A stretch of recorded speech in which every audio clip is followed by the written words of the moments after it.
meeting today for the Plan 2040 Citizens Advisory Committee and the Citizens Environmental Commission. It's a boy math for that. So, we are being taped, so it is an open meeting. It is available on YouTube, and we want to make it so that you know that it is being recorded. So thank you all for coming. We appreciate having our visitors with us. Thank you very much. You have an agenda in front of you, hopefully, or it was emailed out to you. We're going to get right into it, and we're going to start with the Anne Arundel County Peninsula Coalition and the Peninsula Principals. And Anthony Brent, who is a member of the CAC, is going to start with Melanie Harper-Davis, who, and I'll let them introduce themselves to you, and hold that thought. And I think we need to do an introduction probably first, because not everybody knows everybody else. So why don't you start, and we'll go around this way. Anthony Brent for Mayo Edgewater. Melanie Harvick-Davis, at-large environmental. Keith Bauer, Shady Side Yield, that part of South County. The water side of South County. Joel Greenwell, South County. Urian Waller, West. Pat Lynch, Broadneck Peninsula. Rich Hergenroder, Patapsco, and Bodkin Creek. John Clark, Pasadena, Spurn Park, and Arnold. Pat Hilker, Grafton. Kristen Polly, Annapolis, Smith. Carmel Thomas, also Crofton. Bill Dobbs, EIA, and Jenny Crystal, also County Executive. Charles Mannion, BWI Winnebago. John Handicap Resource Center Association. Kate Fritz, I am the chair of the newly formed Citizens Environmental Commission representing the Alliance for the Chesapeake Bay. Pat Johnston, Office of the County Executive. Steve Ziegler, Planning and Zoning Officer. Steve Miller, Broadneck, and Magazine River Watershed. Judith Benson, I'm with Herring Bay and Noah Middlesex Harbor and Watershed. Sally Warren, United River Association. I'm Jesse Iliff, I'm your South River Keeper with the Euro Northridge Federation. Don Ziegler, Planning and Zoning. And Matt, since you just walked in. Yes. Hello. Who you represent? What? Name an area. Speak up. Matthew Korbalak, Odenton, Oden, Crofton, lots of others. Thank you. Remember to speak up because we are being recorded. Okay, now we're going over to Anthony and Melanie, please. As it was briefly said, my name is Anthony Brent. I'm here representing the Mayo Peninsula / Edgewater area. Some of you are familiar with me, some of you are not. And yes, this is my normal business attire, and I love it. I'm very comfortable. About 3 years ago, when I moved onto the Mayo Peninsula, at the time the Mayo Peninsula had a building moratorium due to their sewer issues. And we had what's called a gray water system on the peninsula. Due to time, I'm not going to go into that. But the county had been working on a replacement system for that to move the liquid part, instead of pumping it through a water reclamation center on the peninsula, over to Annapolis. And so they were putting the piping underneath the South River to the Annapolis sewer system. At that point, the plan was to lift the moratorium. And as we learned more, there was about 640-ish infill lots and buildable lots on the peninsula. And at that time, a large group of us got together, well, not a large group, a group of us got together and said, well, wait a minute. How can this be allowed on such a limited space, i.e. the peninsula? We have limited access due to one road in, one road out. That's narrow lane, and whoever in here lives on a peninsula will understand that concept. You have limited forests, which prevents a lot of runoff, and as soon as you start stripping that out to put on foundations, you start losing a lot of that protection. As well as we had parks on the peninsula that the county was planning at the time to develop with large amount of impervious surfaces. So we actually formed a group called the Neighbors of the Mayo Peninsula. I was the Stuckey as the first president of that organization for about the first year and a half, and then tonight you're going to meet Matt, who is now the current Stuckey for that position. Who's going to go into depth on the peninsula principles. So what we found is as we started digging into the rules and laws, we started seeing that the APFOs were very, there was two problems with the APFOs in the county. One, they broadly covered the entire county, one set. APFO. Yes, did I say something else? Oh, the adequate public facilities ordinances, which are tests that have to be gone through by developers as they develop their subdivisions. So in this county, we have water, sewer, traffic, fire EMS is not covered, and schools. And there has to be certain thresholds met before the developer is allowed to move forward with that development. I'm not going to get into all of the specifics on it. But we quickly saw that on peninsulas, the APFOs did not protect the precious resources that we had on peninsulas. And so from that, I started getting a hold of other large homeowners associations, large groups, civic organizations, trying to get together a coalition to put together some form of an overlay for APFOs that would actually help protect those resources on the peninsulas in this county. And so from there, we've moved forward, and tonight you're going to see the results of some of that action. So I can't claim a lot of the credit for it.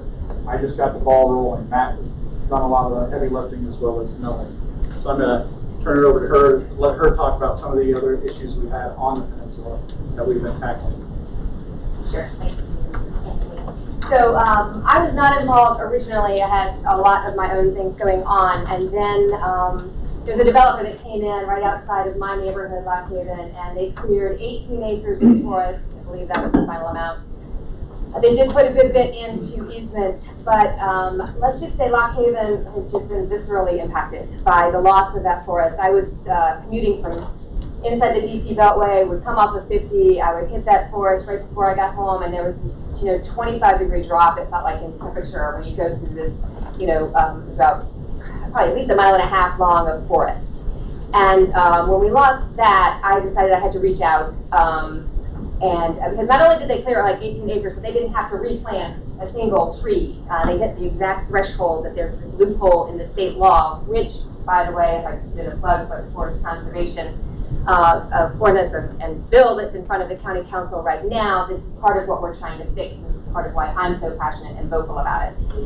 So I started to get involved then. I reached out and said, okay, who's involved on the peninsula and what are they doing? And that's when I found Neighbors of the Mayo Peninsula and jumped in. We have been extremely active in reaching out to the state since we R214 is a state road, the one-way in, one-way out. You're going to hear Matt Minahan talk in a bit about some of the minute details of the things that, this current regulations about notifying that within a certain radius, people that are impacted or neighborhoods that are impacted when development comes in. On a peninsula, if any development of any significant size comes onto our peninsula, it impacts every single person and property owner on that peninsula, right? So we start to see and just dig into the details and all the different ways that this is regulated and monitored and how we can impact and try to help control. We are currently, we're in negotiations and doing a lot of research and trying to stumble up and have managed to some degree another development that wants to also come in off Lock Haven Road of another 41 homes, which would take down a state and county identified greenway forest with a number of very important ecological benefits and a Civil War era cemetery. So we just were really seeing these resources on our peninsula that were just starting to just disappear in front of our eyes once that consent decree with the EPA was met with the tunneling and tie-in to the Annapolis wastewater treatment plant. So the next thing we did, we said, there's power in numbers. We were being heard. We were very excited about that. We had a lot of people come in from the previous administration into our Mayo neighbors meetings. But we knew that there are 5 identified, and that'll go over the definition of peninsulas for our county and the parameters of that.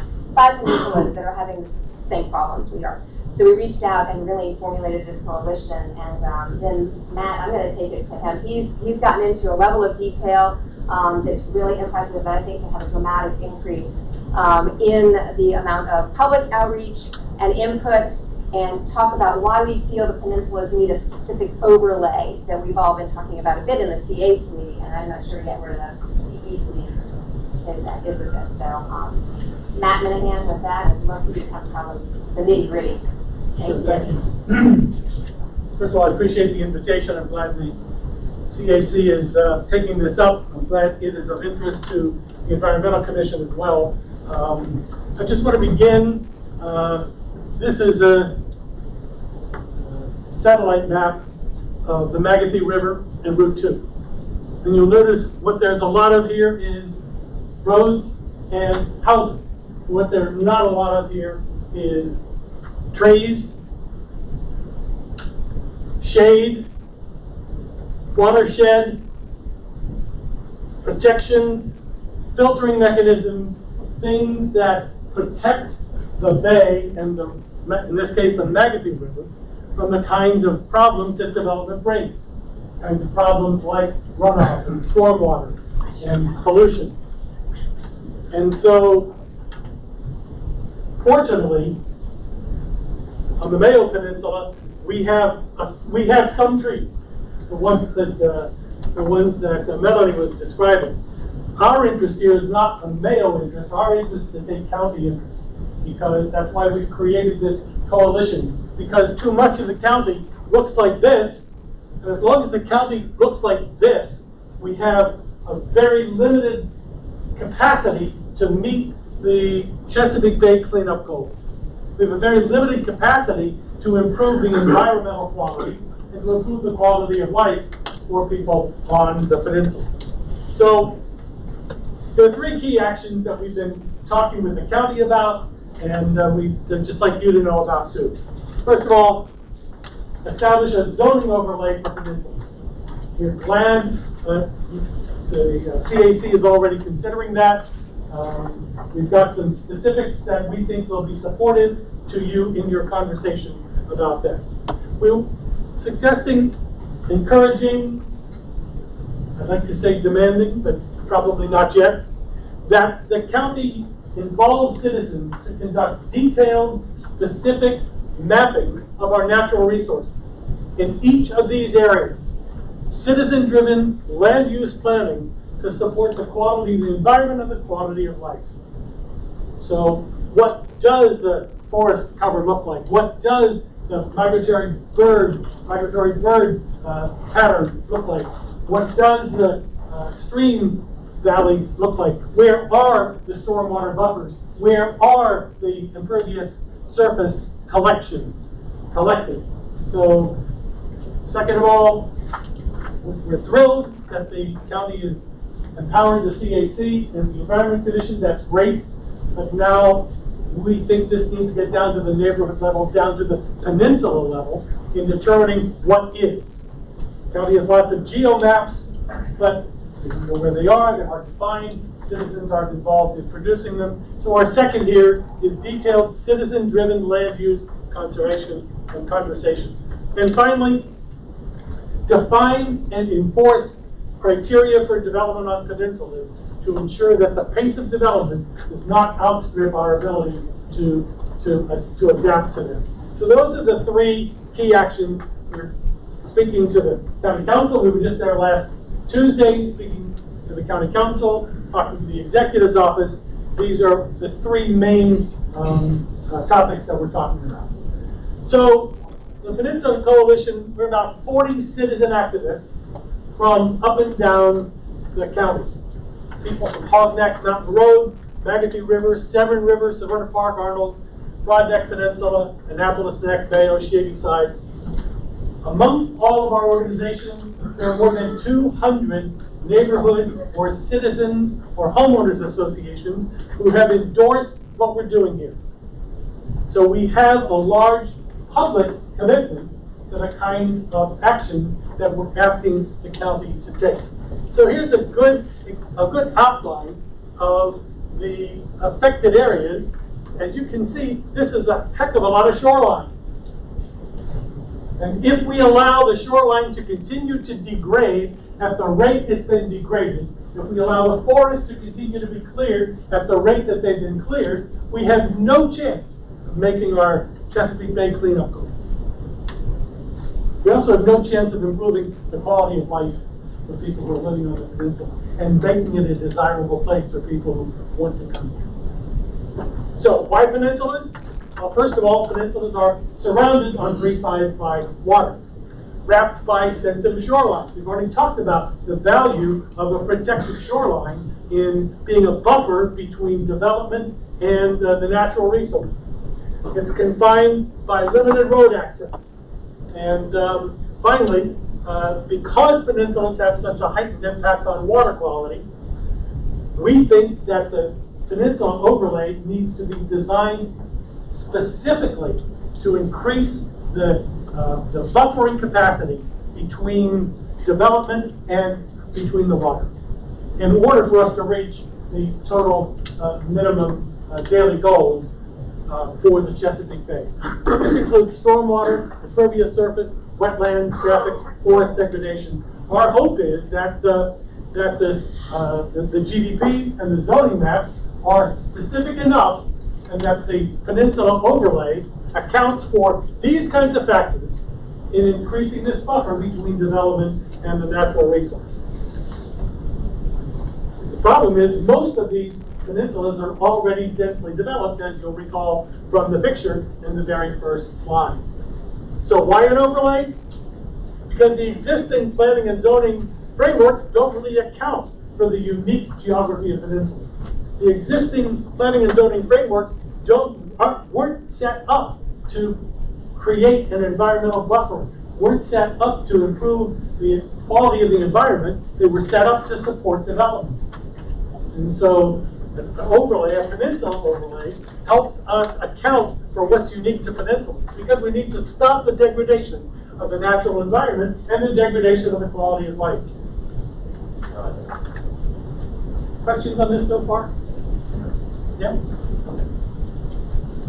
So, actually, peninsula is defined in the county code. It's 175403. Defines peninsula as having a single road in and out. Okay, so that's these 5 peninsulas: Hog Neck, Magathie, Annapolis Neck, Mayo, and Shady Side. What's missing? What's not here? The rest of South County. Okay. Galesville's a peninsula. Up by Fort Smallwood Park. You've never seen that up there. Right? I think it's not, that's Fort Smallwood Road that's up there. Right. Yeah. What? Well, Arnold and Cape St. Clair. Broadneck. Yeah, the Broadneck. Broadneck Peninsula. Exactly. The biggest peninsula here is not here. Yeah. So the question we want to ask is, must the peninsula overlay be restricted to the county's existing definition of a peninsula? And I would hope your answer is no.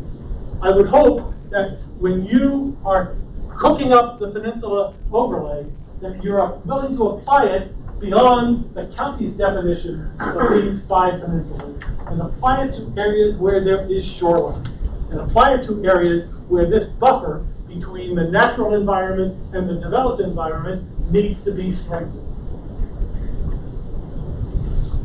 Now the attorney's going to have some opinions, some ideas about what's the right thing to do there. I don't know what their answer is going to be, but I'm hoping you as the CAC understand your overlay as not just applying to the 5 peninsulas that are outlined, 5 roads that are outlined in red here, but expand your understanding of peninsulas so that it applies to Broadneck and some of these other areas as well.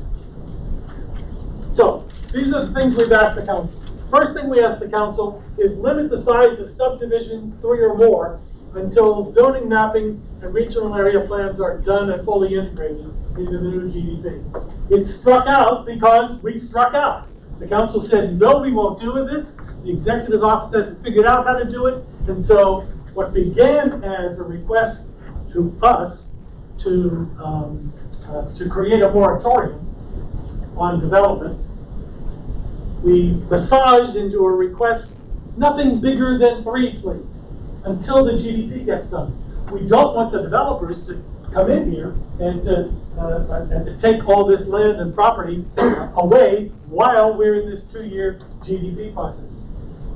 Nobody's willing to sponsor it so far on the council, but we're not done yet. And we're going to continue to work on that. Pause all development on peninsulas where the main arterial road to the peninsula has a D rating or less. We got some guidance that, well, the county may be willing to support something like this. So we're working with some attorneys from the Chesapeake Legal Alliance, and they looked at the code 17403B, and they've amended a couple of things. One of the things they've amended is that the code says the zoning director may take, on peninsulas, the zoning director may take into account the impact on the roads and on the community. Now, may doesn't sound like something very mandatory to us. And so our attorneys looked at this and said, that may should be shall. And so the first thing that they recommended is that change that one word. Other changes they've suggested are that the standards for this D rating be raised so that the road conditions have to be improved, the road capacity has to be improved before the development gets approved. And so those of you who are on the Peninsula Coalition, by the way, those of you who've been participating in this, just raise your hands for us so we can see. Yeah, that's great. So I just got the draft language yesterday. I'm going to send it around on Friday so all of you can see the draft legislative language. That is an avenue we're pursuing right now, and be in conversation with our delegates about that. And then finally, support the forest bill. What we said to the council minutes before they tore it apart at the council work session. Support the forest bill because it is only mature trees and canopy and roots that have a higher impact than the view. We're hoping that the tone that we heard at the council work session on the forest bill is not reflective of the council's support for the forest bill. We're hoping the tone of that meeting. I'm glad I wasn't sitting in Matt Johnston. I think you should be very specific about that meeting. You're saying the tone, you're not really talking about some of the issues that some of the county council members had. I don't remember all of them. I was there. It's a public meeting, but it's not broadcast. I mean, there were... It was not a meeting, it was a work session. It was a work session. So it's not broadcast. They had very specific questions and very specific concerns. Yes, and I would say generally critical. Yeah, because not everything about this bill is perfect. No arguments about that. All I'm saying is, I'm glad I wasn't Chris Trumbauer and Matt Johnston sitting in those chairs for that 90 minutes. And I think we as citizen activists need to be very clear and very thoughtful about our engagement with our council people during this window between the moment when the bill is introduced and the next month when the bill is going to get voted on. And so one of the council people said, you know, I'd love to support this, but I'm not hearing anything from my constituents about this, and until I do, I can't support the bill. Well, now wait a minute. That's a problem. So our job as citizen activists, I think, is to reach out to our constituencies, mobilize some voices and some pressure on our council reps to support this bill and not to amend it to within an inch of its life. I gotta ask a question because I was at that work session. I think you raised a good point about peninsula and development. Not all things should be treated equally. Peninsula shouldn't be treated like every other different aspect of the county. Well, there's a bill out there, this forestation bill, that is very heavy-handed, whereas, to your point, there's sensitive areas like the peninsula that might want to be treated one way, and there's growth areas in the county that may want to be treated another. At the work session, there were a lot of very critical questions brought up about the data that was raised, about a lot of very good points. Personally, I feel like politics is normal when two people, two different groups with different opinions don't get together and talk, because I think the real answer is somewhere in the middle. And I think the county council heard a lot of that data that was brought up from the gentleman, what's the gentleman's name? Matt Johnston, that guy right there? Right, that was brought up, right? And I'm interested to hear a lot of responses to that when we get to that. Again, I don't think we want to be partisan about this issue because everybody wants to get something done, but at the same time, I don't think you want a blanket solution for the entire county, because just like it's hurting here in the peninsula, you don't want to hurt the growth areas of the county, nor do you want to stymie smart growth at the expense, of the environment and such. Yeah, so it didn't sound partisan to me. It sounded like there were equal opportunity criticism from Republicans and Democrats on this. No, I think the forestation bill itself has been very partisan. And I think the work session, actually, I was really pleased because now you're starting to hear a little bit of both sides of the argument. And again, where does the truth lie? What is the right decision? Probably somewhere in the middle, right? Whereas I think there's good information on both sides that needs to be listened to. And that's my point, is to get to your council, read the bill, see what's in it. The point is, you're saying that we should pass this bill without any amendments. That's not what I'm hearing I'm sorry, from you. that's not what I said. That's what I'm hearing. Okay, I'm sorry. I'm hearing that from a lot of people. Yeah. And there should hearing be that as well. amendments because this is not a perfect bill. Yeah. Okay. Is there such thing as a perfect bill? No, there's not. But Okay, there's, I just, you wouldn't also want it tipping the other way either. You'd want it very thoroughly thought out. You'd want to know the repercussions of the entire bill, and you wouldn't want it one way or the other. Right now, I think the way it's written is very one-sided because the folks that put it together didn't open the door to the other side of a perspective. And if it was done the opposite, let's say for developers, you'd be probably upset if it was, hey, let's cut down everything that the county has to offer. And it would be one-sided. I appreciate all that. We're going to continue with the Peninsula principles. Thank you. So this is what we're asking the council. We're not done with one yet, but certainly 2 and 3.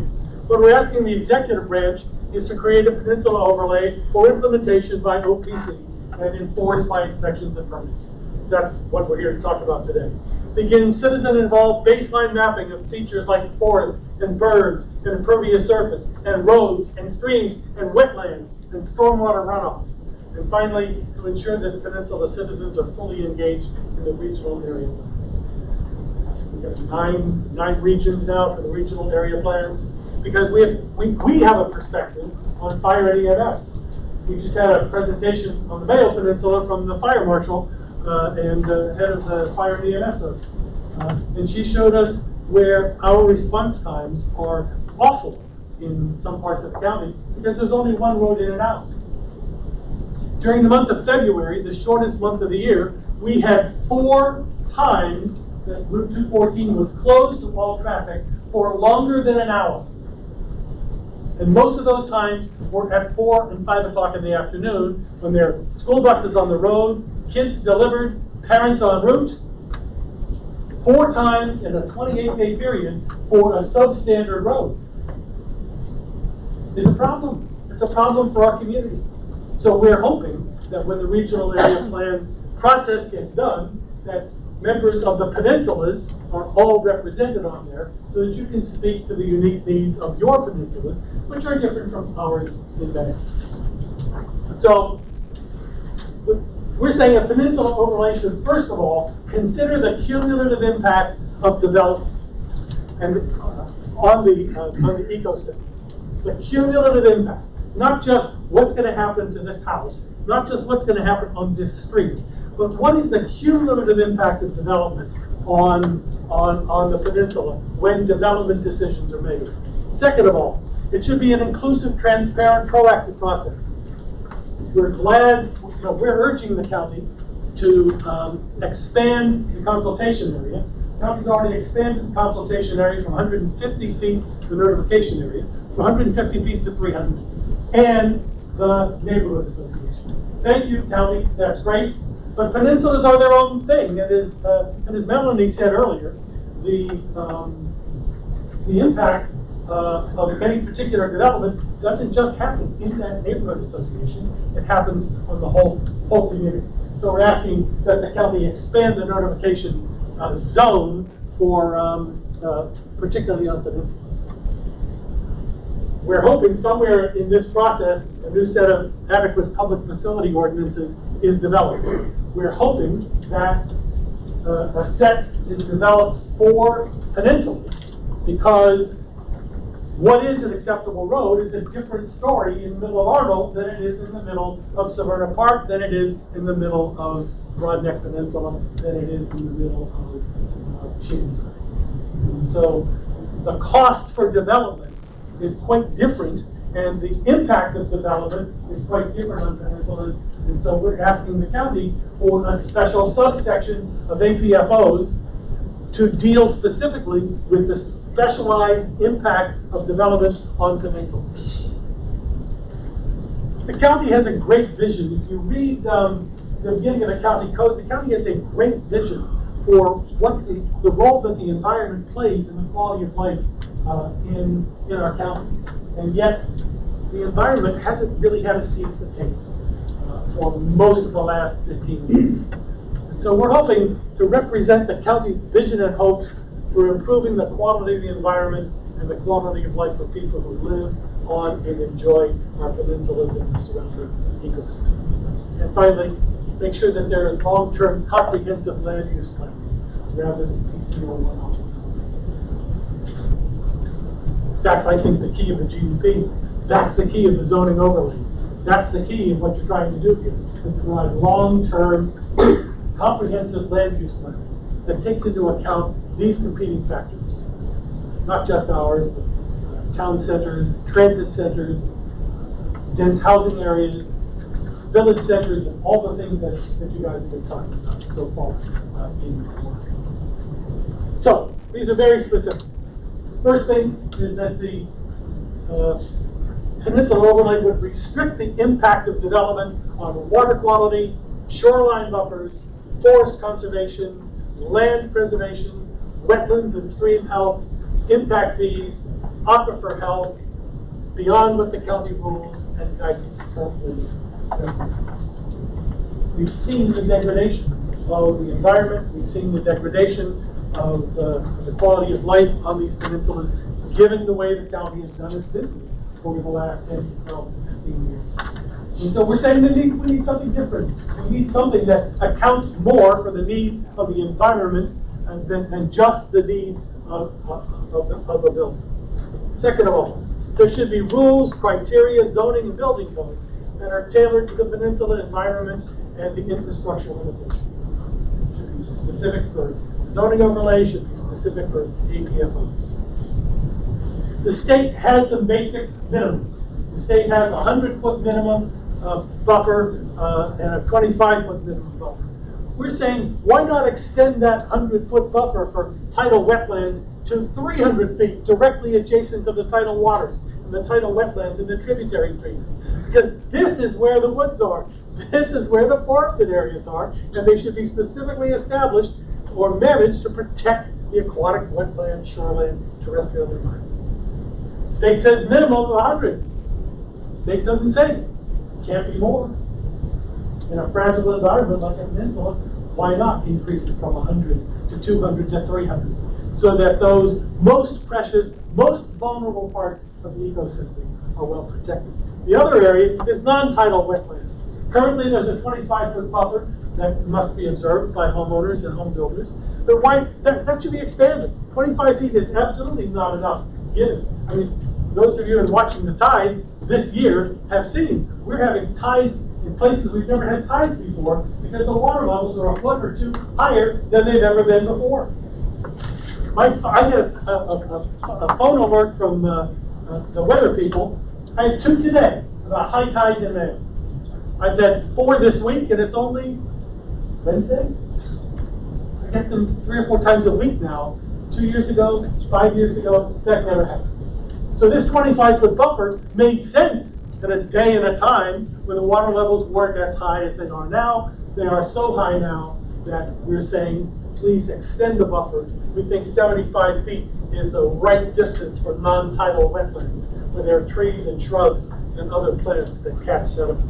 And finally, county has something in the state has something in the grade book called a modified buffer.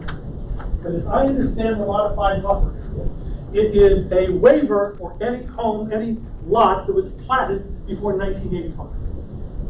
And it allows the builder, the developer, the homeowner, to encroach upon the buffer in ways that are inconsistent with the 100 and the 25-foot areas. I'm saying, does the county need that? Does the county need this modified buffer area? We're saying eliminate it, take it away, give homeowners, because they give too much homeowners flexibility in the critical area. It's not well enough bounded, it's not well enough governed, and it again contributes to the degradation that we're seeing in the environment. So, 2 more slides here. Our medium-term priorities: create a citizen-involved effort to baseline map the existing land features, as we talked about runoff, bids, impervious surface. Some really interesting stuff in the Resilient Design and Form-Based Codes Institute that provide guidance about how to do this. There are resources in how to engage citizens in doing this kind of work, and those are 2 examples right there to help us establish maximum and minimum requirements for these land features. Second of all, ensure that citizens in Peninsula communities are fully engaged in the regional area planning. Require community involvement and consultation on zoning maps. You know, I've heard that, yes, citizens will be involved. No, citizens won't be involved. Citizens can comment. No, they can't comment. I don't know what the current policy is, but we're saying there should be citizens, at least citizens should be informed, if not consulted, if not engaged on what the zoning maps actually look like. Adequate public facility ordinances need to be created specifically for peninsulas, given the unique characteristics and the unique challenges that we on peninsulas have and the unique impact of development on peninsulas. Impact fees still aren't 100%. What are we doing here? Impact fees were reduced to 50% or 60% during the recession. They've been creeping up. They're still not at 100%. So the taxpayers are paying for that development. We're paying for the impact of that development on the community. That's a cost that should be borne by the builder. That the builder should pass it along to the home buyer. That's absolutely the case. But it makes no sense for you living in Crofton to be subsidizing a development that's going on in the middle of the shady side. It makes no sense for me living in Mayo to be subsidizing a development going on in the middle of the Annapolis Neck. Turn this up, charge the builders what it costs. Fix the ABFOs and set the cost at 100%. And by the way, I would set it at 105% because there's a cost to the county to run the program. But at least 100%. And ensure that the money is spent where it's impacted. On the peninsula or on the area where the damage is being done. Right now you can plant your trees anywhere. Start here if you can't do it here. Maybe go somewhere else. But there's no requirement. And so what happens is we treat the county as a whole as the zone of impact, when in reality it's the peninsula that is the zone of impact. And so the remediation against the impact ought to occur where the impact is occurring. Forest preservation, we think the county is engaged in an important conversation on the forest preservation. I think that this bill, this is my opinion, not the Peninsula Coalition. My opinion is that this bill attempts to right decades of overemphasis on development and underemphasis on the environment. Does it need amendment? Probably. But the impact of forests on peninsulas is greater than anywhere else in the landmass. And so unless we make forestation a priority on the peninsulas, and we would do that by increasing the standards for forest preservation on the peninsulas, we're doomed to living Groundhog Day all over again. Great to see what Greg Africa is doing in inspections and permits. I think they're still understaffed. I think we need to support the county in helping them do a better job on inspections and monitoring. And finally, this is an opportunity to create a vision for how to live sustainably on our limited resources. What should the intersection be between human beings and natural beings, backed by proactive land use planning and enforced by meaningful rules and ordinances that are rigorous. So what I've left you is you have a copy of these slides. You also have a copy of our Peninsula Principles document. It's only 6 pages, including a page of the priority actions. You can see on the first page a list of some of the organizations that have been involved and are supporting the Peninsula Principles effort. We've got a lot of work to do over the next several months.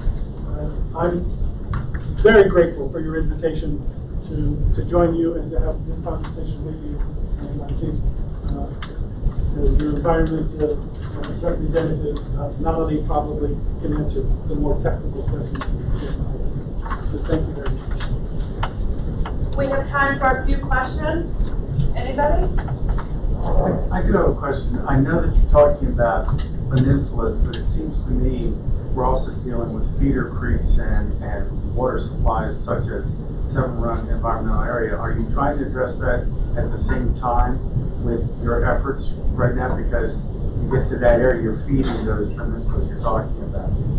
This is where it comes back to your definition, the CAC's definition of a peninsula. Right now, that's not included in the definition of peninsula, nor is Galesville, nor is Shadyside. That's like not Shadyside, nor is but you know, when you ride around, there's a lot of signs talking about Chesapeake Bay tributary. Yep. So I would imagine this has to be incorporated in this conversation. Yeah, I'm totally with you. Others?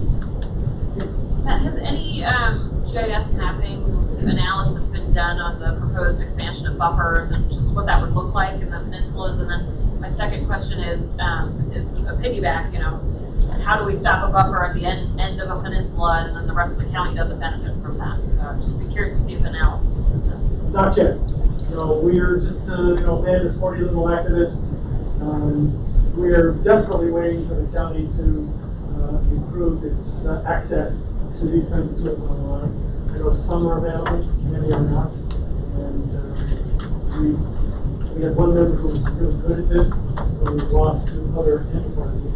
And so we don't haven't done that. We do expect to get access to the Chesapeake Conservancy's most recent GIS work. I think this would be a very good visual. Yeah, absolutely. Yeah, I agree. And from the administration's perspective, you know, Steve and I will work together as options come up, such as expanding. I think one of them that you mentioned was an untitled wetland buffer. Anytime that something like that comes up, we'll do an analysis of what that looks like, the zones that are impacted. I thought the point you made about the D-rating for the roads was very interesting because D-rating is pretty bad, and it seems like we should kind of get ahead of the curve on this. What is the interface with the transportation department? Does that have to be done through them? You mentioned the ATFO, but is that where that decision gets made? It has to start with the county code, and so our attorneys, our volunteer attorneys from the Chesapeake Legal Alliance have written some language that we hope, as I said, I just got it this week, that we hope they'll do it. We haven't talked to the transportation department yet. And first, after consulting with them, I think the first step is going to be the council. And one of my pet projects is to have the police and the fire departments in both the county and the city much better trained in incident management. And I never see that in any of the documents or mentioned. And I think they don't have to have as long wait times as they do because they're, you know, it takes so long to clean up a mess because the police just stand around and stop. Really. On your question, just out of curiosity, the roads that go, the roads in and out of Peninsulas, are they mostly state roads or county roads? Mostly state.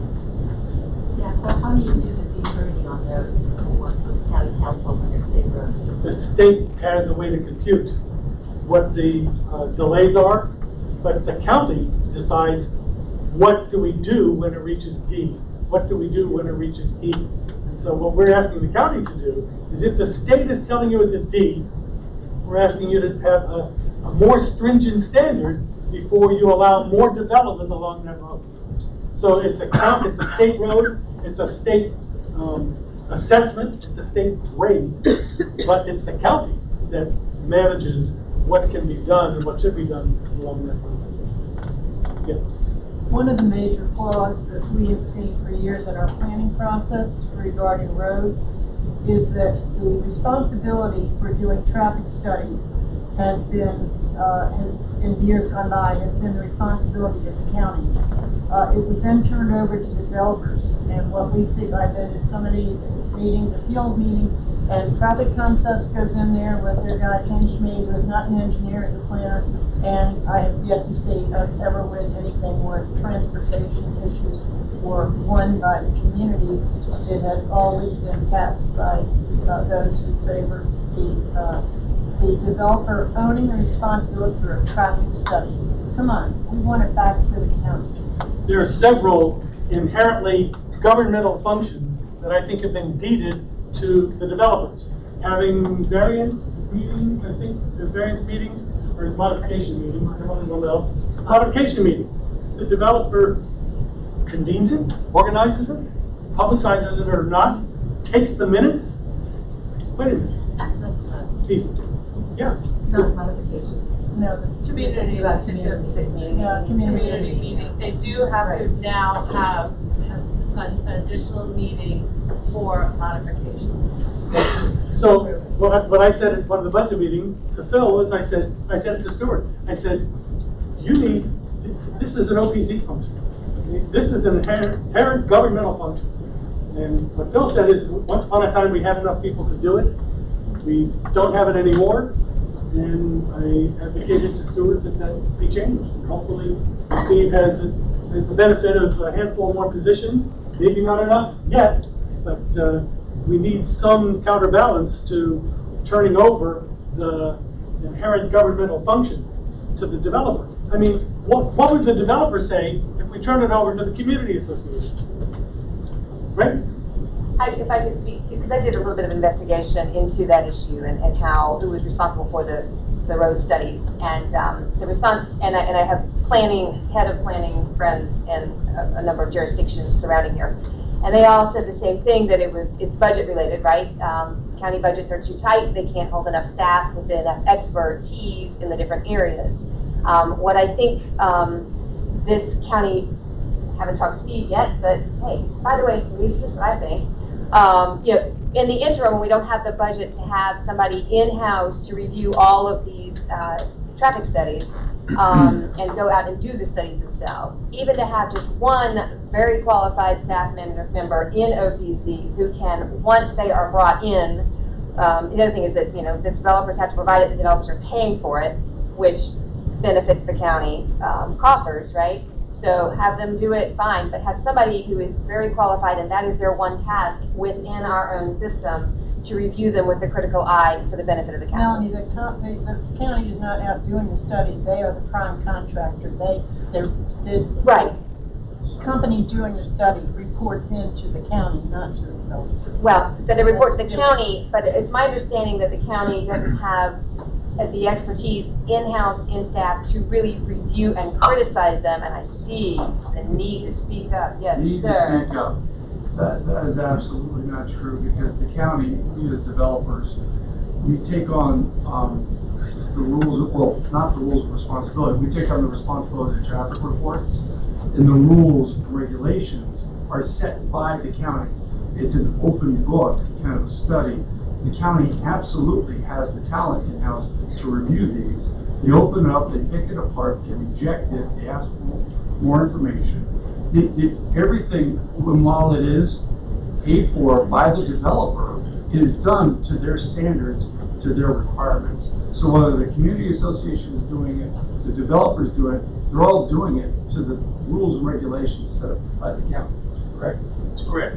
And typically what happens in the real world, there is, as the development application is being performed on the developer side, there is what we call scoping meeting. The developer comes in with their traffic engineers, meets with a variety of county folks. And I should say, this activity does not occur in LPZ. It occurs in parts of 3 other agencies: DPW, Office of Transportation, and IP.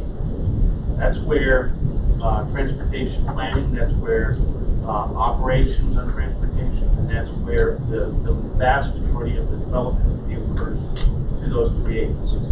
I don't have any engineers in those. The engineers exist in those other 3 departments. But that you did prior years, you did that switching engineers. There has been significant changes in organizational makeup, but that, I'm just saying, over the last few years, that activity has not been in my office. One of the most important things that happens in a scoping meeting is everybody works with the same set of rules, and the county determines the scope of the study. We say, here's the intersections, here's the segments that you have to study. So we're laying the groundwork for the developer to follow basically the rules that exist, but also the geographic area that has to be studied. You're saying in the real world, that's how this works. And another level on top of that, I would add, in addition to the agency that you brought up within the county, you also have the state highway as well. There's a whole nother master level in that same traffic scope. If it doesn't pass the county, they're going to let it go, shoot holes through it too. So it's not like the developer is making up the rules, giving whatever we want to develop whatever we want at any rate. That absolutely is not true. The county does have the expertise in-house to go through it. Gary, last comment, then we need to close. Hey, if you got a D rating on a road, you should be happy, because we don't see that in West County just. So that's fantastic. But when they scoped the study, it's scoped for this piece of the road. 1,000 feet down, it's not part of our scope, so we're not going to consider it.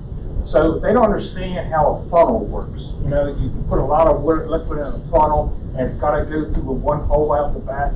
I've used funnels. I know how it works. And I can tell you the PEs that come and present to the Board of Appeals and the hearing officer try to sell the idea that I can take 2 lanes, 3 lanes, and funnel it down into 1 lane, and you have no problems. I laugh, but unfortunately, the hearing officers, the people from planning and zoning, and the appeals board, they don't laugh, and that bothers me. So Anthony, in conclusion. Go ahead. Sorry. Sorry. Go ahead. It was not traffic related. I don't think we're solving that one here. No. But curious how you see citizen involvement, participation regarding the environmental studies and the zoning in particular. Because my professional experience and personal experience, I would think that everybody, even if there were development that said, well, that's a good development, or that's something that maybe is okay, just not here. Don't do it here. So I would imagine that the citizens overlay zone would basically say everything is down zoned and nothing is happening, would be my assumption. Do you have an opinion on how that might work? So that's a CAC question, and So that's actually I can exit stage one of one. my points that I was going to make. So I have 3 points to make before we end this. Unless you have anything to say. So first, when we're looking at this, we're looking at it in a cumulative aspect for the peninsula, right? Because we look at it in 2 pieces. One for any kind of subdivision. So in here, we talked about 3 or more, right? But what we didn't talk about is the infill lots. Infill lots will kill you by 1,000 paper cuts. Because I as a developer, you know this, I can take my 20 home subdivision and I can build it one lot at a time, and I can do that, right? It will cost me more, it will be a lot more of a pain, but I can do the development in that manner, doing it one lot at a time, right? And so when we're talking about the cumulative effort, that's what we're talking about. So when we're talking about, we're not just looking at subdivision development, we're looking at individual on the peninsula. Oh, and by the way, infill lots are not subject to adequate public facilities. That's correct. No schools, limitations on infill lots, no roads, limitations on infill lots. So my second point. So right now, we've had the lawyers develop some language for roads only for APFOs. We still have more APFOs to look at. And so when your point, Gary, right now you're absolutely correct. You do have to, as you're doing developments for subdivisions, not for infill lots, you have to follow the rules that are on there. So we want to expand that from going from not only the primary intersection or the secondary, but potentially the tertiary and the fourth affected intersection, especially for peninsulas, right? So we want to look at things like that. But we also want to look at schools, water, right? We want to look at all the other APFOs that we have in the county that we measure and test to. And right now, we've only, like I said, we've only done the road so far. My third point, which goes back to your question. When first Mr. Hsu and now Mr. Pittman asked me to be on this council, my thought process was great. The county wants us to be working on the documentation when it comes to zoning, how we zone in this county, how the master water sewer plan, how the APFOs, how this county functions and runs. That was my impression of what this committee was going to do, was give inputs on that to change that.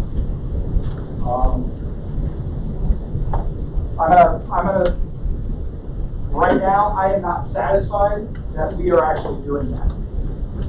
And that's what I am here to do, right? To work with everybody in the county so that we have a balanced approach, going back to our vision statement, to make sure that what we want as citizens of this county, that the county facilitates doing, right?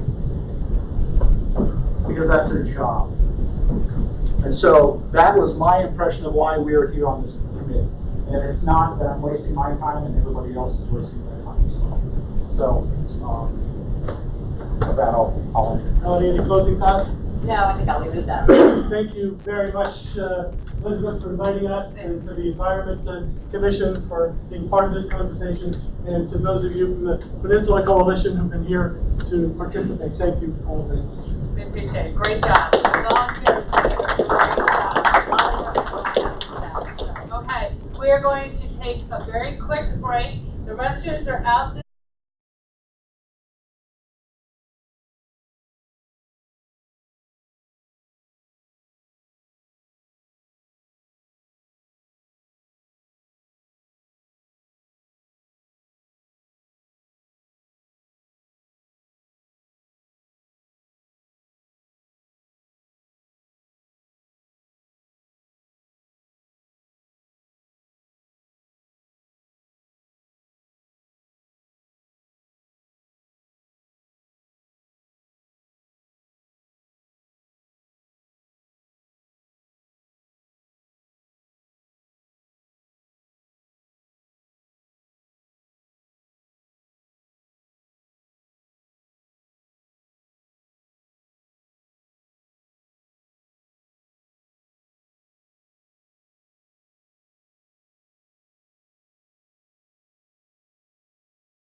adjourn the meeting. Thank you all. I have some questions. Whoever gave me this gavel. Right, Pat?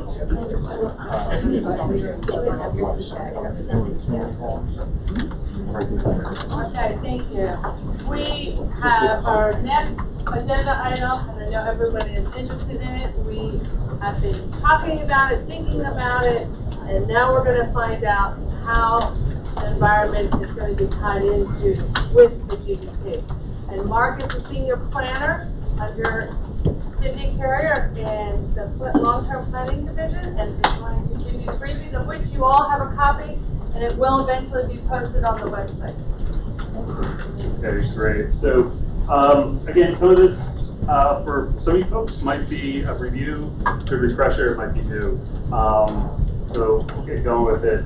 Again, I just want to sort of lay, the way I set this up, sort of lay a foundation of where this is grounded, state law and the county, and then go through some examples of how we'll see these environmental resources being protected, strategies, goals, how they'll be protected in the general development plan.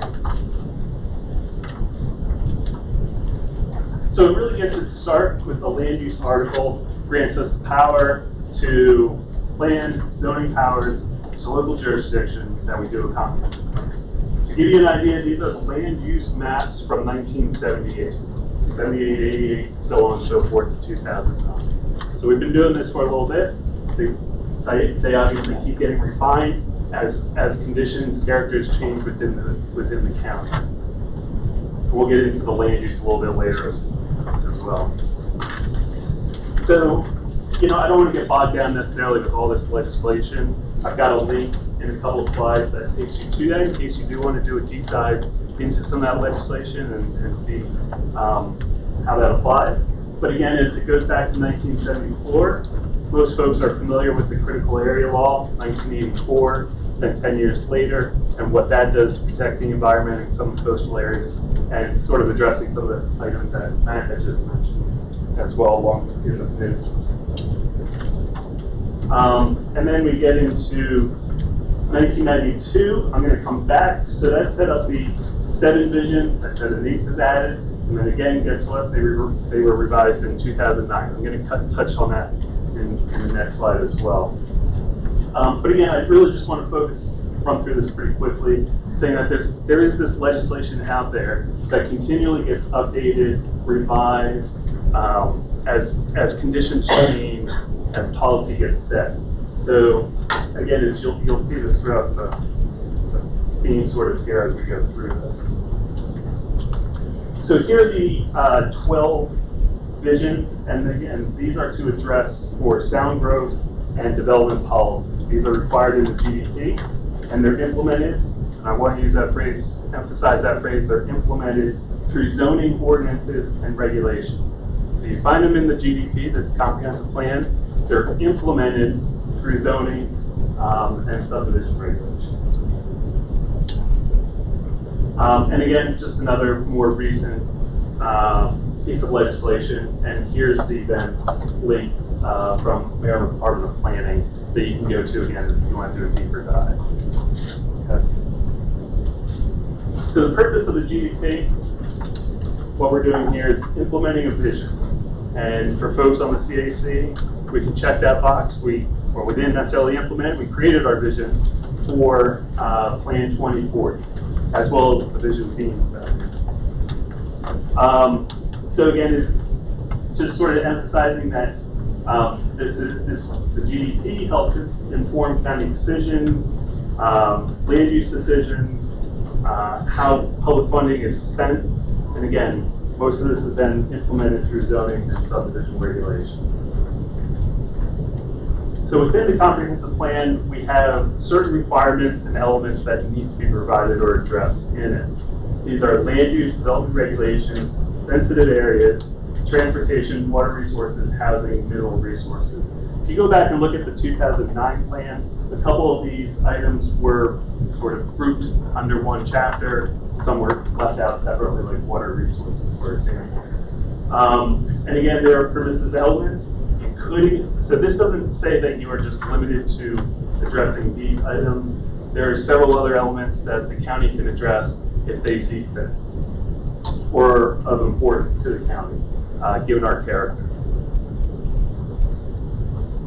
So just to sort of take us back to the beginning of the process, because I think we always want to sort of double check to see where we are in this process, where we've been, what our next steps are. Some folks are really eager to jump into the goals, the objectives, the strategies, and sort of the real meat of this product. But it's a process. Planning is a process. I don't know if you've heard planners tell you that, but sort of that's our mantra here.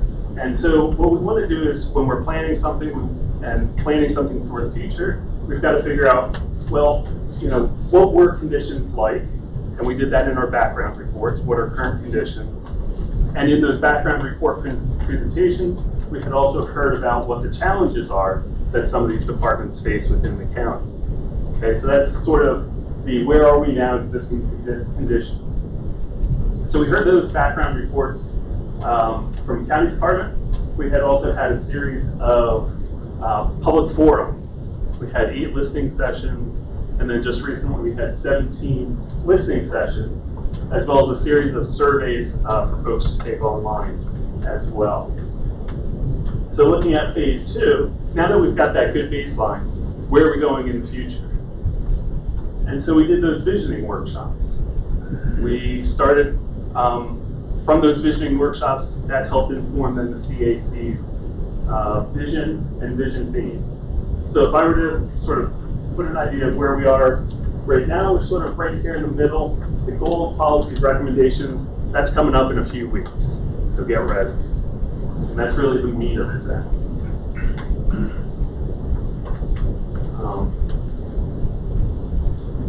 So again, just reiterating public process. And again, this public process really touched on a lot of different subjects. There was a lot of open-ended questions to begin with. We wanted to start big. And then after hearing sort of some of the major themes that we were hearing in these workshops, kind of drilled a little bit more deeper. And that was one of the last surveys that we had published. I closed about a month and a half ago. So there are still more opportunities for the public to be engaged. We've got obviously, we're here at the Citizens Advisory Committee, that's ongoing. We'll have more public forums then when we talk about land use. And then public hearings later down the road for draft plans themselves. So again, it's on the background reports, just again emphasizing where we were, where we are, what the challenges are. This was the one published for the environmental protection and resource conservation. At the end of this slide, I'll bring up the website for folks that aren't familiar and show you where you can find all this information. All the background reports are published online, as well as the results from the surveys, as well as recordings from the public meetings as well, and summaries from those public meetings. So a lot of information on there. I'll get to that in just a minute. But again, we've got one report for environmental protection and resource conservation. We've also got another status report from the 2009 GEP saying what were those recommendations and how have they been implemented or not. So to give you sort of now jumping into the meat of I think what we're here for is what we've heard all these concerns, ideas about how to protect the environment. How is this going to then be translated? What is this going to look like in the general development plan? So we have our vision that we've created. We're going to start setting goals, policies, objectives, strategies. Okay, and I think everybody on the CAC at least got that sort of cheat sheet on what we're using as definitions. Kate, that was a good idea to make sure that we're all on the same page and using that same terminology. Okay, but sort of think about it very broadly. To give you an example, a goal might be preserve agricultural lands within the county. A policy, now I'm going to apologize because we're going to use a little different terminology here in the Plan 2040, but goal being the same, preserve agricultural lands within the county. A policy would be, say, the public sewer service area should not be expanded into the rural area unless to abate a health emergency or provide connection to commercial and industrial properties. Going one step further, the objective within that, protect a countywide average of 500 acres per year of agricultural lands by 2040.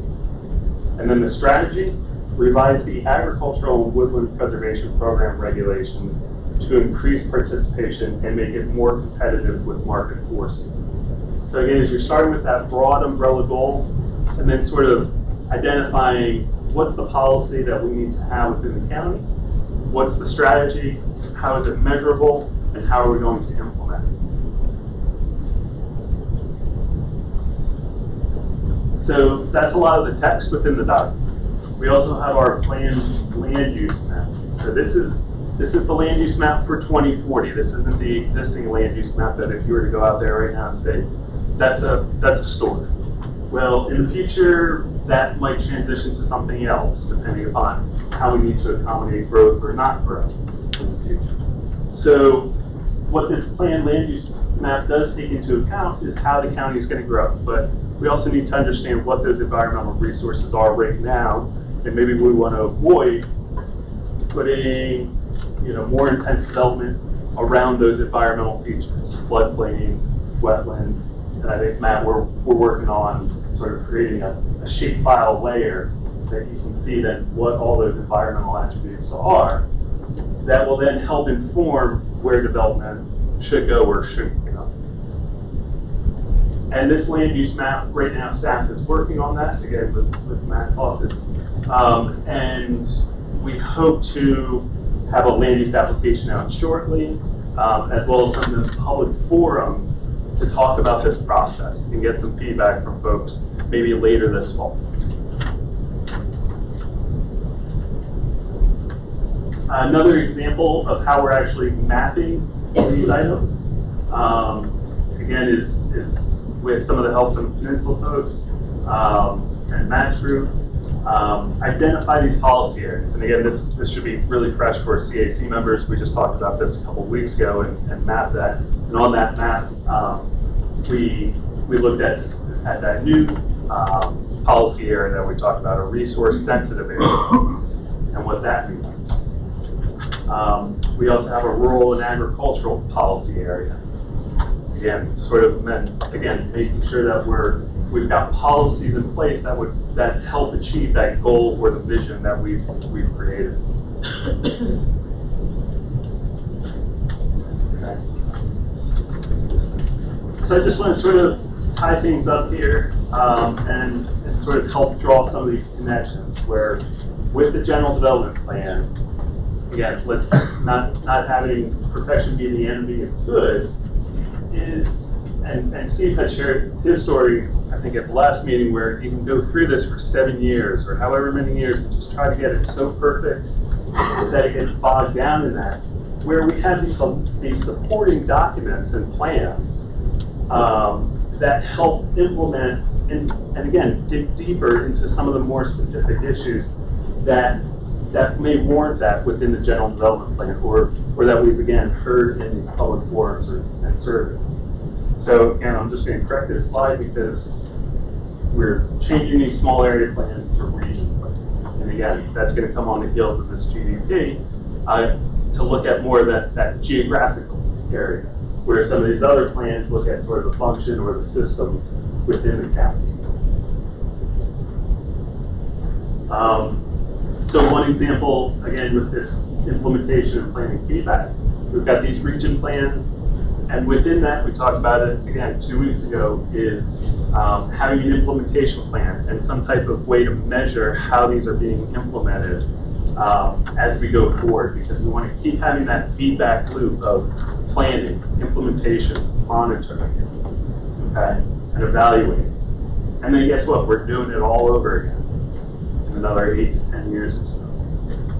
And I want to put at the heart of that is we've got all this is with that public and county collaboration, right? We're not planning in vacuum, we're not planning at our desks. We're reaching out to the community, we're reaching out to representatives from the community. How getting information, right? Some of the information we may not have on our desks. Visioning, hearing how the community is changing, setting those goals and objectives and strategies, making sure that they are in line with what that vision is for how the county is going to grow. implementing the plan, monitoring, evaluating, and then again, sort of having this feedback loop. We're the Office of Planning and Zoning. We're not Office of Planned, like we did it, hurrah, we're done. We're constantly planned and zoning. So, with that, yeah, I'll leave it. So, here's the website. If you give me a minute, I'll switch over if folks are interested, because I think it's important. It's just got a ton of information here. We've got our visioning meetings. And sorry, that website was aacounty.org/plan2040. So within those visioning meetings, we've got the reporting, feedback summary, and the online survey results. If you're interested in those background reports, those are here. Here's the Environmental Protection and Resource Conservation background report. And then the listening sessions that were done about a year and a half, 2 years ago, I want to say. And for folks that attended that all-day workshop on April 13th, that's also coming too. Okay. So, with that, anybody has any thoughts, questions, comments? Okay. Sorry. When we did maps, the last sessions or so, those were very broad brush kinds of designations, all within, different planning areas. What about the smaller grain where, there's a park that's isolated in some district that's labeled, growth and development or something like that? How do we get that finer grain?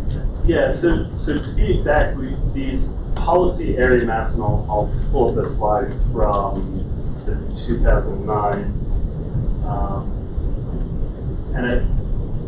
To also clarify again, because this is joint meeting, I just want to make sure I provide context here, is in 2009 we only had 3 policy areas, targeted growth areas, which were mainly commercial revitalization areas, as well as the town centers in the county, Overton, Glenburnie, and rural.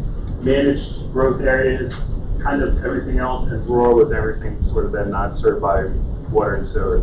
We've now jumped that up to 5 policy areas, as well as then some sub areas within the targeted growth area.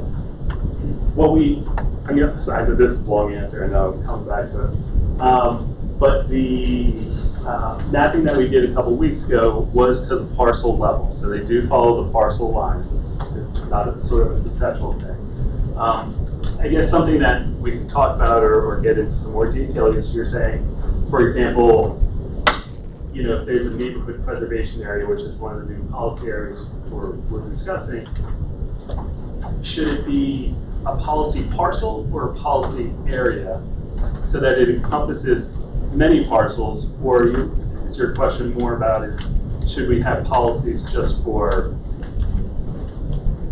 I guess, what's your sort of level of, yeah, exactly, right, is how small do you want to go with creating an area? Well, we can go as small as we need to, because what you're seeing like on the screen, it's like an 8.5 by 11 sheet, and it doesn't look very fine because it can't be because of the size. But think in terms of, we start here, it's like we're up in the sky at 30,000 feet, looking at the county. We can go closer and closer and closer to the point where we're on an individual piece of property that's 1 square foot. So if we identify something, there's a bog on the corner by my house on Forest Drive. It can get mapped. Let's put that And we know exactly where that is, which parcels are affected, what's next to it. Yeah, we can do it at that level. For the purpose of these discussions, we can show it that way easily. How many parcels do you have in town? I don't know off the top of my head. It'll be several hundred thousand. It'll be, I'm guessing we have. How many parcels? Yeah, 350,000. Okay, something like that. It's usually about 2/3 the size of the population.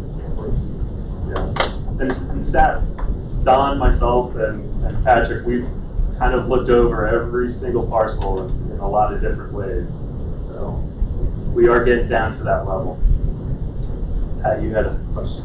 Yeah, on Monday night, I was in the Crofton Civic Association meeting. I represent Crofton, and I report back. And Stuart Pittman was our speaker. And at one point in the night, in the evening, so, of course, in Crofton, every question was about adequate facilities, because we have none. So someone asked a question about adequate facilities, and in his answer, Mr. Pittman referred to me and said, Pat is working on that with the CAC and road development. And I actually thought to myself, did I miss a meeting? Because we're not talking about adequate road in Anne Arundel County. I wrote an email to Cindy a couple of weeks ago because every time I see the word infrastructure, when we do have a road, I don't see adequate before it. And there's a difference between infrastructure and infrastructure that actually meets the area that you're living in. Since I was on the transition team, there is a question that has been asked everywhere I've gone, and that is, has anyone actually figured out how much growth is sustainable in Anne Arundel County? And I would really like to know that. So I hope, that's a question you're going to answer. I'd also like to know, when making plans in a county, where do adequate facilities actually exist in this county? Not where is our pie in the sky vision that they're going to be someday, we're going to have mass transit on the DW Parkway. Where are they now? Where can we actually plan something and have it and expect it to be reality? I'd also like to know what's in the pipeline. One of the things I fear in my neighborhood is we voted for change, and you have to know that, and we're expecting change. And there is so much in the pipeline where I live that to see change in 4 years is going to be very difficult. So if we knew ahead of time that you can't have these expectations, that they're not going to succeed because we have to build this out, that would be very helpful. That would make the plan more acceptable. Because where I live, and I live in a highly populated area of the county, people are expecting this plan to show change. I went to the commission hearings for teachers, and we read all the things, and everybody was asking for change. And that's what we're expecting to see, and that's what I want to see, and I certainly support Mr. Pittman and his plans. But it might not be possible, and we need to prepare for that. So I agree with the young man at the end of the table about what are we doing here? I'm not good on vision. I'm really much better on, I'd like us to get into reality. And I heard a couple things tonight that lead me to believe that we are going to get into reality. Because I think otherwise then we are not moving the county indicators. Which is a good transition. So we on the CAC have some homework. And I want to clarify this for our guests, okay? We have, and this is all draft. We have not approved this yet, but we are in the process of coming up with 9 regional planning areas. We also, as was alluded to, have 5 policy areas. They are targeted growth and revitalization policy area. Underneath that is town center, village center, transit-oriented area, and corridor management area. The next one is neighborhood preservation policy area. The next one is peninsula policy area. The whatever number I'm on. The 4th is rural and agricultural policy area, and 5 is resource sensitive policy area. We will map the entire county to fall into one of or several of these policy areas. We're in the process of doing that. We've started it, and that is your homework for CAC. Is our next meeting in October 2nd is to go back to those maps and make sure that we have labeled them correctly. Okay? Also, so that you all know this, and this was alluded to beforehand, that these regional planning area process is approximately 3 years to do these regional planning. And there is a bill. Each one. Each one. Yes, each one, including, and we have to have staff assigned to do it. So, per bill 2118, the GDP shall designate no less than 7 planning areas. We technically come up with 9. Draft. Okay? Please don't write me and tell me everything else, okay? There will be 11 representatives, as it is right now, at least 11 people on each of these proposed regional areas. Okay? So then those 11 become your community representatives that go onto these regional planning areas. That's how you get representation, and you get your citizen involvement. This will happen after the GDP is approved. And I'll let anyone want to clarify more information there. Homework for CAC. Goals, policy, objectives, strategy. You got this. Apply it. When you're looking at those policy areas, be prepared on October 2nd to apply this. Patricia. When we looked at the maps, we had nice big maps. When we You'll were have sitting those at our again. table. Right. Well, we won't have them when am I Next going to get meeting. it home? But I should be able to, I can't come in and Oh, look I'm at sorry. that map and say, oh, this is right in 10 minutes. Yes. It's going to take me a little time. So when am I going to get to that do shortly this? with the edits. You will send me a nice, good-sized map that I can read. Yes, we'll let you know what they're sent as, because I know we send sometimes 11 by 17, so just be aware that. You can scroll in. Are you asking for paper maps? Large paper maps? I'll take whatever. I'll try that. If it doesn't work, I'll be done with it. That's the difference. If they may not all want electronic. I do think you need to be able to zoom in, maybe not to partial level, but certainly Yes, you can do that if you're looking at your computer screen. If you have a large paper map, obviously you can. You have to get underneath that to get further answer. Any other CAC questions? Did I explain that okay to the audience? Do you have a gist? Yes, ma'am. Since I'm on the CEC, Yeah. and we're here together. Yeah. So where do we, as the CEC, provide Input. Yes. Next, good question. That's my next announcement. Every person on the CAC has a Gmail address. You're welcome to fill their inbox. It is plan 2040 CAC and the area that they represent at gmail.com. Or you can email me. I'm plan 2040 CAC chair at gmail.com, and I will make sure that it gets to everybody. And those will be posted on the website as well. So on the, again, plan2040acounty.org/plan2040, if you scroll down and click on any one person's name, it will give you just a quick bio on them. But if you were to click Go ahead, go for it. you'll see the hyperlink is for her email address.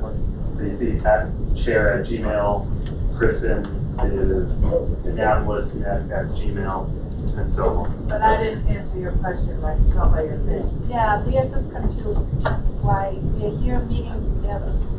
And we are also have been asked to look at things within the CEC, including the GDP. I'm just wondering if that's the most effective way of giving the input, sending an email to the representative. Well, and I think we'll be able to do this again. I just don't think, for us, we've gotten far enough into the process to be able to have questions, and we'll be more than happy to do that. Talk with Kate one thing or another. So, this is where I'm going to introduce Ms. Kate Rich. from, who is the commissioner, and on your agenda, this is only for this meeting, will we have public comment. We do not have public comment at our CAC meetings. So Kate is going to take it from here. Thanks, Elizabeth. Because we are a commission in Anne Arundel County, we do need to leave adequate time for public comment. And I believe we're going to open it up to the public here. And I think we have 2 minutes. Matt is keeping time, and so we'd ask folks to keep comments to 2 minutes. Anne, if you could identify yourself as well, that'd be great. Anne Foyston. Speak up, you're on tape. I'm on Anne Foyston, and I work with Growth Action Network, but I'm here really as a person. I want to know where our growth policy is going to come from. I keep talking about growth policy. I know it's a hard issue. Do we want to grow super fast? Do we want to slow down? I mean, shouldn't we have a discussion about what a sustainable growth policy is, even before we do the small little policy areas? That's been my frustration. I just don't know what the growth policy is. And if you're going to do it per capita with people, if you do it, but I do think it would be nice to know what the administration's growth policy is or this group's growth policy, because it seems like without knowing that, and I'm talking sort of a sustainable policy, you can make all kinds of projections and do all kinds of planning, but what is the balance? Where are you going? Are you, just to clarify, Anne, are you talking about the administration clarifying that, or the public input to that? Clarify at all levels, but it seems like the administration must have a growth policy in mind. I mean, you sort of hear rumors about this and that, but I think this is a smart group here, and you guys are working on our future. And if you don't have a growth policy that's been, maybe you've talked about this already, but I don't know what the growth policy is for the county and what you've been told. So doesn't that seem like a basic thing? It is, but I'm going to answer that. Okay. It is being developed through this process. That's the best way to do it, and it's transparent, and it allows fairly massive involvement from those CAC or environmental commissions. So the GDP is what establishes the growth policy of the county. It wouldn't make sense for a county executive to just say, I want it to be X, now I want to have a process to execute what I just decided. So it happens kind of from the ground up through this type of process. And they're still working through things. So it's going to happen through this. Well, I'm glad that there's going to be a policy. That's important. Well, I think there's a whole lot of policies that will come out of the GDP that will include growth, but many other things.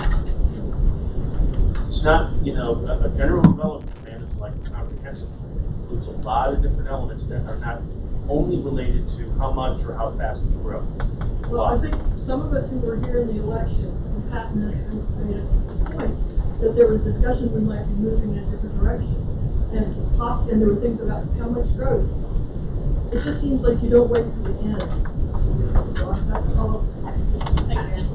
I'd like to say that as an example of some of the things we've been doing that, to your point, is that we had maps and we all had sections. We had our regional map before, and we identified some of the policy areas like the corridor management. We identified town centers where we thought in that region, where would an appropriate town center be? Where would that village center be? So we are layer by layer of the onion identifying those. Those would then be considered growth areas in a way. It's just that it hasn't. It's happening little by little, layer by layer. I have a question. Who are you? Pardon me. I'm Susan Cochran, and I'm still an individual, although I do belong to organizations. But I'm an Edgewater resident, and I live in quite a different part of the Edgewater. Now we have Edgewater Mayo, and Anthony Grant represents us, but I don't really feel like we are represented in a way because we're so different. So from a peninsula, we're not a peninsula. We have Route 2 going through us. We have all kinds of buildup that's occurring there, and I just would like to see how this, these different areas you're talking about apply to our specific Edgewater area. Even in Edgewater, we have different things because the people along the beach. So are these areas you're talking about on the map now? No. their draft. We're still working So on we this. can't go to online and make comments on any of that yet? Not yet. It will be shortly, but we're still finalizing, and that will probably be after the October 2nd, our next meeting, October 2nd. And they're called regional planning areas. Regional planning areas, okay. Well, maybe I can Just so talk you to know that, because we're renaming a lot of things, we gotta keep it straight. I'm sorry, I still have a basic fundamental question about the, pertains to that. So, she's within a regional planning area. She's within the Edgewater regional planning area, but she's a specific neighborhood.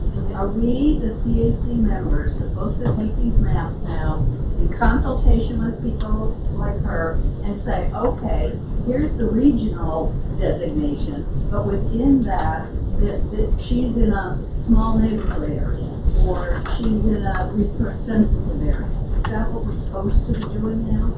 As whoever you're representing will go back and talk to your communities and let them know what is happening. And we're supposed to make the big picture divided up into lots more smaller sub Which will be the community areas. And all this will be posted online, and they will have an opportunity to comment. Are there other comments from the public? I just want to say that I'm really pleased to see that these two groups are meeting together and starting to work together. And pulling upon Yev's question, I hope that we can continue and enhance that interaction. I think that we got to remember that, as Mark said, this is all about implementing a vision of the citizens. And when we look at visioning data, it really, some of the top items are, first of all, curbing excessive development, and secondly, protecting the environment. And we saw tonight how those two things fit together pretty well. So I think we need to kind of get these groups working together and get them kind of overlaying protections on the environment, for example. There's no reason why we can't have a forest conservation bill with additional overlay through the policies that are in the GDP. So I think working this together in a way that one strengthens the other is a real opportunity. So, your name, please? My name is Paul Christensen. I live in Tracy's Land. Thank you. Other comments from the public? Okay. The bills are from the department. Committee questions? Mark, I have a question for you. You talked in your presentation tonight about implementation a couple of times. And I'm familiar that you did a great job going back and looking at like 600 recommendations that were in the 12 small area plans. In the previous environmental reports, part of the GDP, 2009 GDP, there was essentially 3 different chapters that had to do with environment and about 75 different recommendation or action items. Was there ever a final report done on how those were implemented?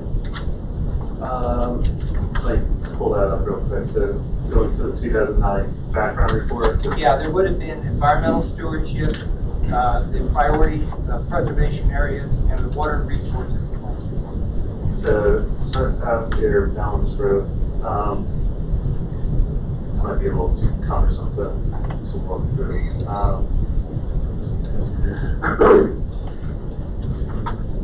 I'm sorry, what's your question again? Yeah, so there were about 75 different action items associated with those three areas of the GDP. Yep. Did you do a report on how effectively those were implemented? Yeah, so that should be here. I'm not going to probably be able to find those specific ones here on the fly quickly, but using, say for example, Chapter 3, Balanced Growth, these are the action items here, and here's that status. Is that what you were looking for? Yes. Okay. And that's on what dimension? Yeah, so the actual status begins on page 11. But you might have to again scroll through until you get to So chapter. let me add to this, and this is an important thing, is my short time in the county, and I'm coming to our meetings, our CAC meetings, one of the common themes I've heard over and over and over again is a sense of concern and frustration that the county has a long history of doing planning and producing planning products, and then not necessarily implementing them well. And you might have heard me talk about some examples I've had in other places where I think we did that well. And the term of art that I use is implementation advisory group. We talked about the creation that once the GDP is done, we move into the region or regional plans. We can't do all of them at once, but we'll probably try and take down in the beginning 3 or 4 at a time. Each one is unique, each one's different, they have different geographic areas. There'll be a planning process, there'll be an appointed citizen advisory committee. Many of the people in this room who are representing different interests will probably be in a leadership position, if you so choose, in the follow-up regional planning process. That process typically will take 3 years, and part of that is because that is where we will do comprehensive rezoning through those. Okay?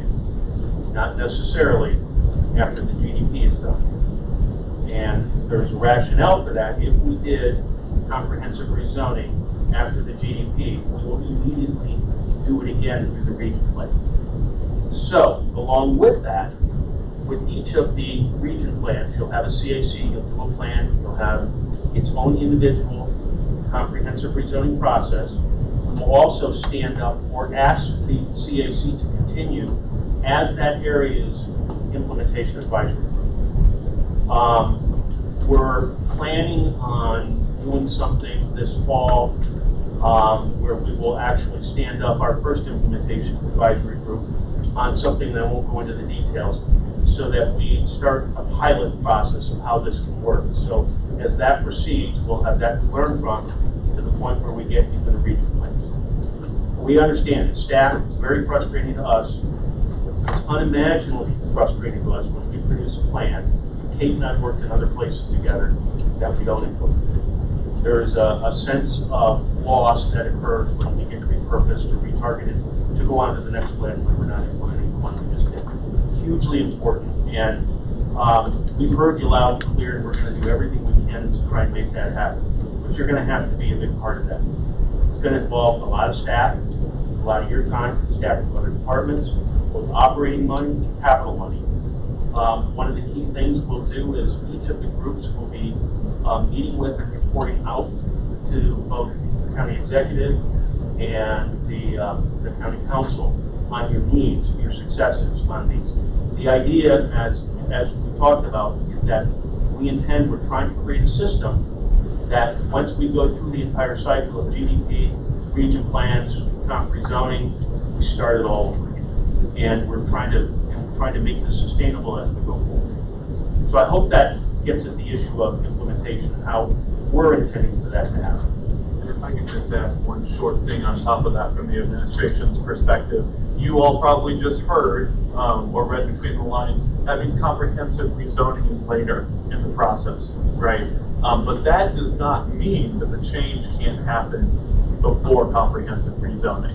And by that I mean the administration and departments are already looking at the Article 17, Article 16, our articles that define zoning, our articles that define the laws that define what we can do on wetlands, what we can't do, what we can do in streams, what we can't do. All of that is going to be ongoing, and the council should expect new ordinances between now and the comprehensive rezoning process. So don't think that change won't happen. While we're working on the GDP, zoning code subdivision regs are living, evolving documents. They need to be treated that way. They don't stand pat. We don't touch them for 10 years. So very important what Matt's talking about. That's a lot going to be coming in the next couple of years. Anthony. Sir, what was your name? Steve. I think your question was very good. I actually went through the small area plan. They did the background. They evaluated, the county did the evaluation of where they felt that they had accomplished all of the implementation. And I went through and I graded it. Has anybody else done that? I think it's a good exercise that we all should do on our own time, is to go through all of our small area plans and pull out those threads to answer that question. I think we should already have that in our head as we go forward, is in the last small area plan, where were we successful and where was the county successful in getting the implementations done, and where were they not, and so where are the shortfalls? And I think that is something that all of us need to be aware of going forward with this mapping, because that is going to be a critical piece as we look at these maps and judge, you know, what should we be doing here, what do we want to see here. Some of that will be based on what was in there in the your small area plan implementation report. So that's just my input.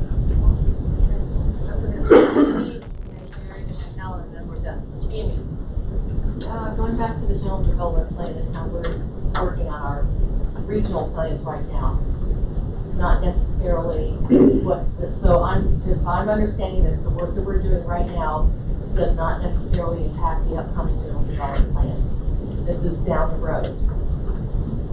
So the general development plan that will be adopted by the county council will not include the work we've been doing. That was my understanding. And the other thing is,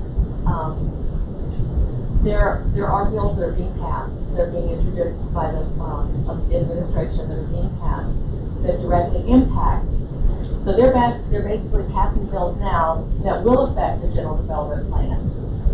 And so I guess I'm asking the big question of, what are we doing when, if we're supposed to be working on a vision, the administration is already passing bills that directly impacts the work that we're doing, such as forest conservation, such as the workforce housing. Those are just two examples.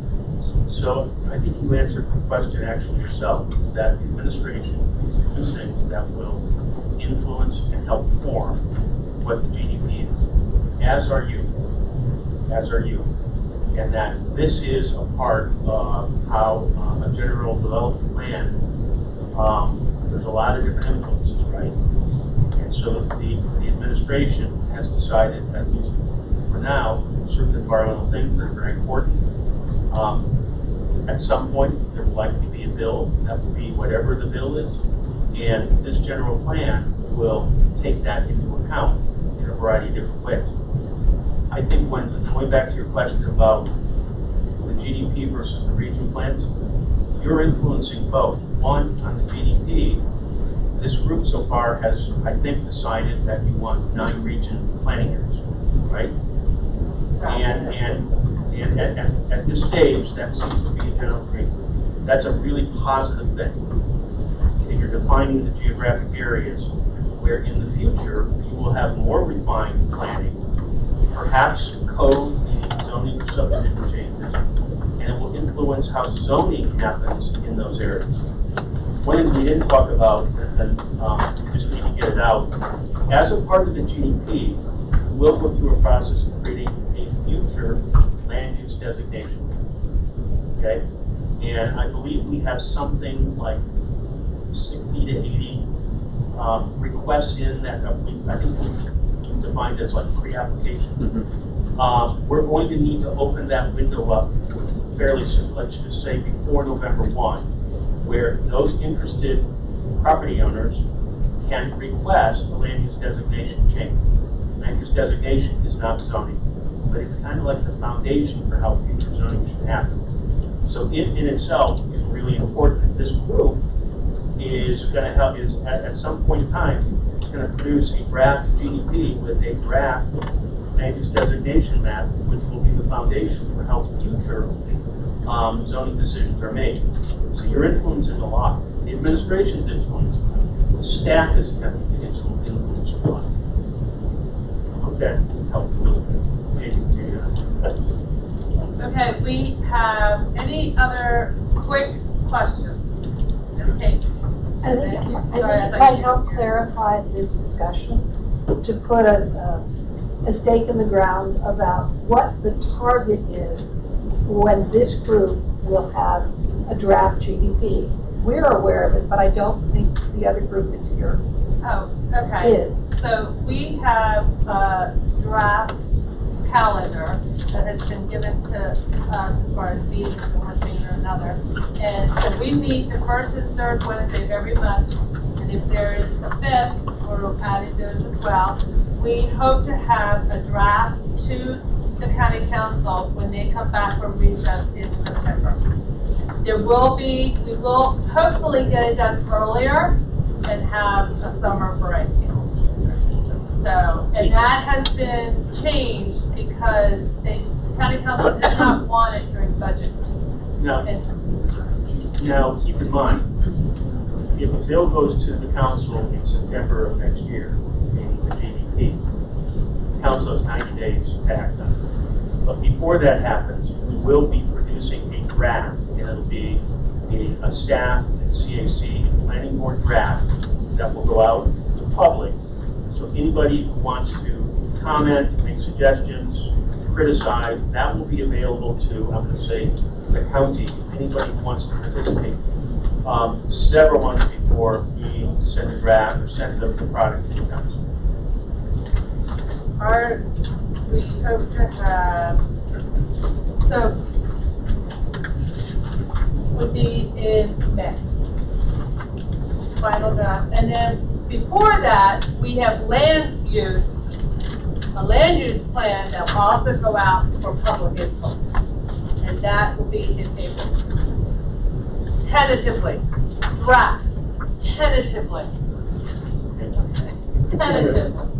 So, okay, we have Gary, and then I have to close up. Yeah, Steve, real fast, you talked about the implementation plan. What tool did you use in your past jobs? I mean, like Microsoft Project, and do you have a staff member that's a project scheduler that will develop the schedule that we can discuss? Yeah, and we did it. One was we built into each of the plans that were adopted an implementation schedule that was very different, very much more robust than your customers. Basically, we created a report card for anybody to evaluate how implementation is happening. We use different software. When you remember, you're looking at a series of recommendations. We're prioritizing which ones can happen quickly. You need successes in the beginning, and you build I'm going to say a cadre of people who live, work, play in the area. A lot of staff is involved. You're concentrating on certain key priorities. Maybe you need capital budget money, and so there's an effort to go and request that money. It goes into an account. You have to manage that, but it's all done very, very transparently.